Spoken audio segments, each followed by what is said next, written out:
Seja bem-vindo ao canal Classe de Professores.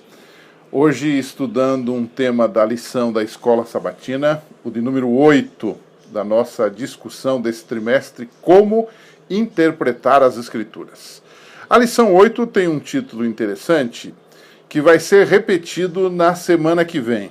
Só que nesta semana estudaremos a parte 1 e a semana que vem, naturalmente, estudaremos a parte 2.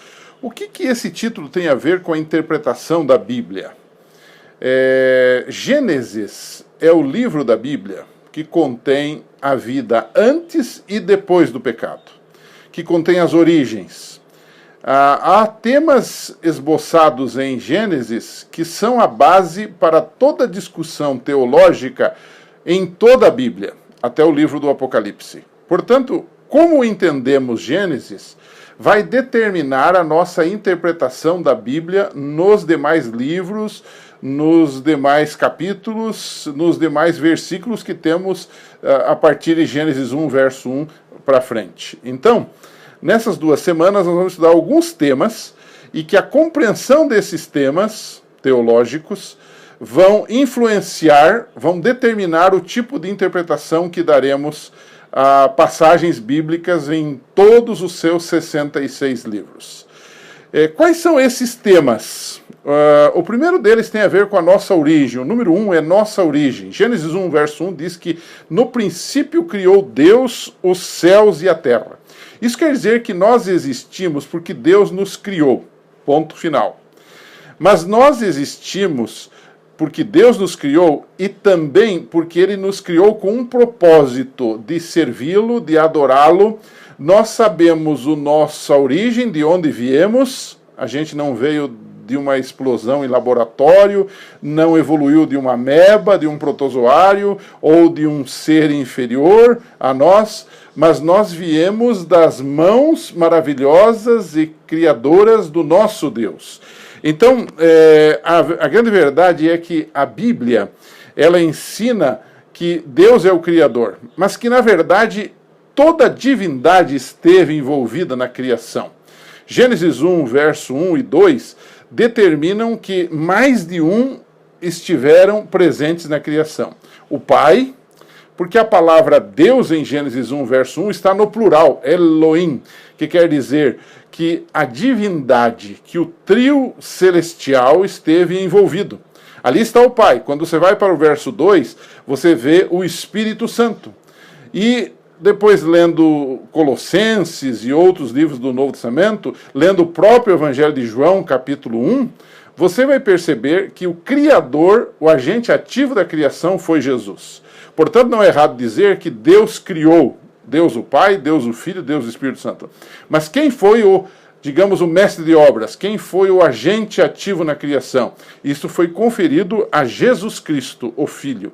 Portanto, o meu entendimento de Gênesis 1 vai determinar o meu entendimento de toda a Bíblia. Porque se eu não creio que foi Deus o Criador, que eu vim por uma evolução, mesmo que essa evolução tenha sido teísta, ou seja, aquela evolução que acredita que Deus, na verdade, deixou as coisas irem evoluindo, Ele foi controlando para chegarmos onde chegamos, nós vamos ter sérios problemas de ordem teológica, de ordem doutrinária em toda a Bíblia. Então, por exemplo, nós vamos ter problemas com os dias da criação, e vamos ter problema com o próprio sábado, porque se o mundo foi criado em longas eras, aquela história de Gênesis 1, que no princípio criou Deus, foi o dia 1º, foi o dia 2º, foi o dia 3º, ela se invalida. Tanto é que quando examinamos Gênesis 1, a palavra Yom, que é a palavra para dia, refere-se a um dia de 24 horas. É um dia que normal, não tem nada a ver com eras. Né? O termo, inclusive, foi usado no singular, né? Não no plural, significando um dia único, né? Um segundo tema, além desse da criação, da nossa origem, criados por Deus, é a questão do sábado. O texto de Gênesis 2, 1 a 3 diz que assim que terminou a sua obra criativa, Deus descansou, abençoou e santificou o sábado. E esse conceito do sábado é depois repetido em toda a Bíblia.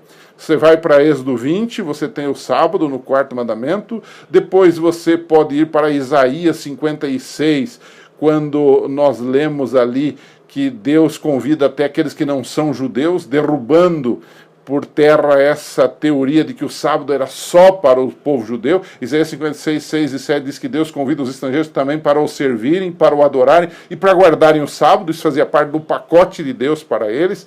Depois você vai para o Novo Testamento e você encontra Jesus guardando o sábado, e aí uma grande polêmica, alguns dizem, mas Jesus não guardou o sábado, parece que ele era contra o sábado. Se você ler com atenção, fazendo a correta interpretação, você vai logo perceber que Jesus não era contra o sábado, Jesus era contra a maneira errada de se guardar o sábado da sua época, a maneira farisaica, a maneira extremista, a maneira legalista.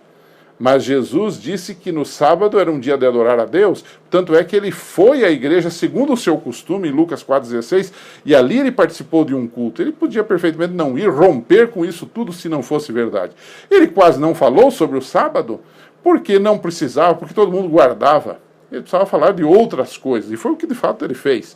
Mas isso não invalida o sábado absolutamente. Enfim, há uma longa discussão sobre o sábado, esse não é o tema aqui, mas a nossa compreensão do sábado, a base dela não está em Êxodo, não está no Novo Testamento, mas está no livro de Gênesis, quando tudo começa, antes de existir o pecado nesse mundo, Deus deu o sábado como um mandamento universal, aplicável a todos os homens em todas as épocas. Então, se eu não compreendo assim Gênesis, eu vou ter dificuldades para interpretar os capítulos, os livros e os temas restantes de toda a Bíblia. Um terceiro ponto, um terceiro tema de Gênesis que é crucial para a nossa interpretação de toda a Bíblia é a questão do casamento. Né? Hoje se fala do casamento entre homem e homem, entre mulher e mulher. Né? O texto de Gênesis é claro, Gênesis 2, 21 a 24, deixa claro, deixará o homem, o seu pai e a sua mãe, unir-se-á a sua mulher e serão os dois uma só carne.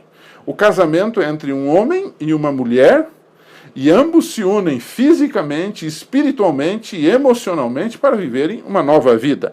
Então, a minha compreensão de Gênesis vai determinar toda a minha compreensão da Bíblia e vai determinar toda a minha religião, vai determinar toda a minha teologia, toda a doutrina que eu prego, que eu aceito. Um quarto ponto, que está ligado a esses três primeiros, que nós temos no livro de Gênesis, que é crucial para a nossa compreensão da Bíblia, é a questão do pecado, é a questão da queda do homem no pecado, do homem e da mulher, e a própria cruz de Cristo, o seu significado de salvação para nós. Gênesis 1:31 diz que tudo que Deus criou era bom, então não havia defeito na criação nem no Criador. O que ocorre é que o homem e a mulher, logicamente, escolhem desobedecer às ordens claras e explícitas de Deus, e eles incorrem no que nós conhecemos como pecado.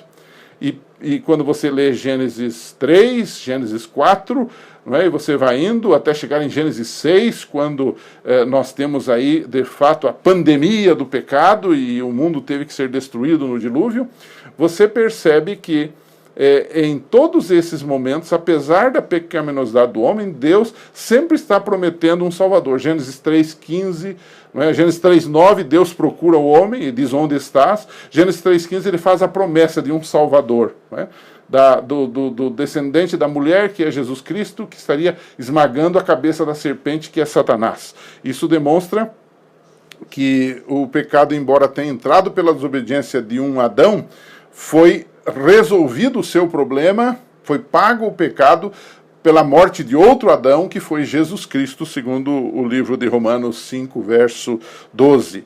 Então, aí você tem em Gênesis uma compreensão da história da humanidade. Criados perfeitos, caídos em pecado, mas salvos em Jesus Cristo e com garantia de vida eterna. Essa é a história da Bíblia. É criação, queda e salvação. Baseados nisso, nós podemos entender toda a Bíblia, todo o grande conflito e toda a história da criação. Então, eu terminaria a lição dessa semana fazendo uma pergunta aos meus alunos. Você realmente acredita que o texto de Gênesis é verdadeiro? Que o que está escrito ali foi realmente algo providenciado por Deus? Ou aquilo ali seria uma teoria, aquilo ali seria uma lenda, como muita gente diz, a lenda de Gênesis, a lenda da criação, a lenda do pecado, a lenda do dilúvio. Será que é isso mesmo? Ou nós realmente cremos e isso nos dá base para entendermos todo o plano de Deus, todo o plano da salvação? Converse um pouquinho com os seus alunos e a gente volta a se encontrar aqui nesse canal. Aliás, antes de terminar, um apelo a você. Divulgue esse canal para os seus amigos. Coisa boa a gente divulga para os amigos, né? Então divulgue aos seus amigos, inscreva-se nesse canal se você ainda não está inscrito, divulgue aos seus amigos, dê likes aí, isso vai nos ajudar para prosseguir com esse canal que é voluntário e que propõe-se ajudar os professores e os alunos da Escola Sabatina a terem uma visão geral, didática da própria lição da Escola Sabatina. Um abraço para você, nos encontraremos por aqui.